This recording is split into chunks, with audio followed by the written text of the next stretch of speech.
Guys, my name is Nima Tigela. Welcome to my YouTube channel. So today I want us to talk about Witness D assassination. Okay, quickly, Forensic Chronicle: the assassination of Witness D and the trial of an ex-task force shooter. Okay, the killing of Marius van der Merwe, known publicly as Witness D, has become one of the most chilling tests yet of South Africa's ability to protect whistleblowers and prosecute those accused of silencing them. Van der Merwe was not an ordinary witness. He had testified before the Madlanga Commission of Inquiry, where he linked law enforcement figures, he linked law enforcement and underworld networks to serious criminality. That testimony placed him in the crosshairs of forces far larger than a single gunman. The man known as Witness D, let's talk about him now. Van der Merwe's evidence mattered because it touched a live nerve: corruption, collusion, and criminal protection networks tied to policing in Ekurhuleni and beyond. In public reporting after his death, police and media repeatedly identified him as the same Witness D who had testified at the Madlanga inquiry. His murder in December 2025 quickly came to be seen not as a random violence, but a targeted attack on a man who had spoken too much, too openly, and too dangerously. That report, we find it on Times Live, okay? Second thing, the accused Mathiphandile Sotheni. The accused Mathiphandile Sotheni is a former member of the SAPS Special Task Force, one of the country's most elite tactical units. Recent reporting described him as a highly trained maskman with advanced tactical skills who later left SAPS and worked in private security, including as a bodyguard for a wealthy Johannesburg family. That career path has become part of the wider public debate. What happens when rare state-trained tactical expertise migrate into private hands or allegedly criminal plots? That was ENCA that was reporting about that. One factual caution: some of these reports. Sotheni is 41, while others say 42. So that detail is not entirely consistent across current coverage, okay? So yeah, we need to be, thirdly, the assassination. What is consistent across reporting is this: Van der Merwe was killed outside his home after arriving with his family, and the attack appeared deliberate and highly professional. At the time, Eyewitness News reported police saying the shooter fired 2 practice shots from a moving vehicle, while other coverage has framed it more broadly as a targeted hit. Police are still searching for the murder weapon, which they say was used in the assassination. Excuse me. Didn't they say they got the man? Without the weapon, how did they arrest him? Okay, we are going to, I guess the trial will tell us. This matters because the symbolism is brutal. A state witness who has exposed alleged criminality linked to law enforcement was killed in front of his wife and children. Oh my God, what a trauma. Even where details differ between reports, the core picture does not. This was a precision attack meant to silence a dangerous witness.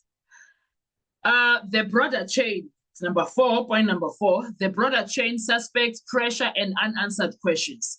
The case widened further with the death of Wayandre Pretorius, who police identified as a person of interest in Van der Merwe's murder. Pretorius died by suicide at a Brakpan filling station in February 2026, days after surviving an apparent attack on his own vehicle.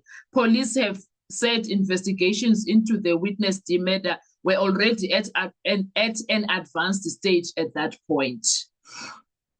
That death did not close the case, it deepened it. Police reporting and media coverage suggested investigators believe the murder may involve a broader network rather than a single accused operating in isolation. The unresolved search for the firearm and the continuing focus on other links in the chain point to a possible conspiracy still not fully exposed. Number 5 is court proceedings. Soteni appeared in the Brakpan Magistrate Court on the 16th of March 2026, where the matter was postponed and he remained in custody.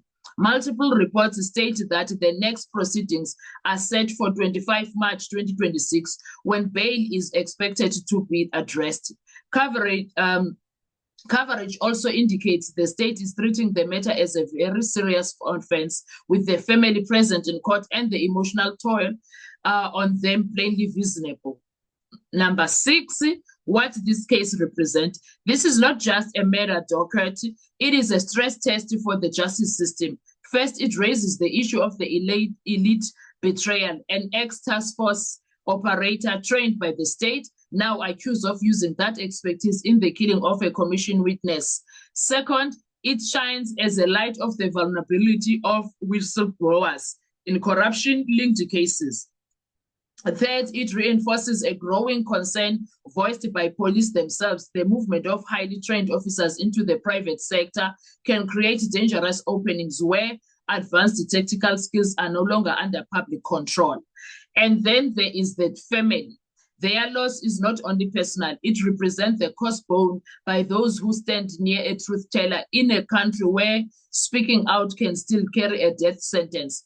Reports around the court appearance describe a widow in mourning and relatives living under severe strain.